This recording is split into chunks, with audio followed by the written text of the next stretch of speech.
পুজো মানেই আনন্দ, আনন্দ মানেই অনেক মেমোরিজ। সকালবেলা রেডি হয়ে ট্রেন ধরতে চলে গেলাম। ট্রেনটা দাঁড়িয়ে আছে, কিন্তু তখন আমাদের একটা বান্ধবী আসেনি বলে ট্রেনটাতে উঠতে পারলাম না। আর এই যে ইনি বলছেন আমার একটু মেকআপ কম পড়ে গেছে, তাই উনি লিপস্টিক লাগাচ্ছিলেন। আর টিটি কাকু ভেবেছিলেন আমাদের হয়তো টিকিট কাটেনি, চলে এসেছি। আর গলার অবস্থা খুবই খারাপ। আজকে হলো সপ্তমী, আর সপ্তমীতে আমি ভিডিওটা আপলোড করছি অনেক লেটে, জানি। আর ব্যারাকপুর থেকে আমরা চলে গেলাম কোথায়, তোমরা একটু হলেও নিশ্চয়ই আইডিয়া করতে পারছো।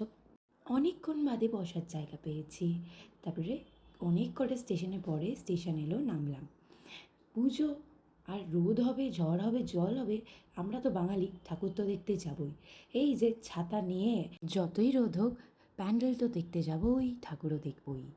আর খালি ছিল, আমরা সেখান থেকে একটা টোটো রিজার্ভ করে নিলাম। তারপরে বাকি যেই ঠাকুরগুলো ছিল, যেমন রথতলা, আরও অনেক জায়গাগুলোর নাম আমার মনে পড়ছে না এখনও, আরও অনেক ঠাকুর দেখে মজা করলাম। তারপরেই বাড়ির দিকে রওনা দিলাম।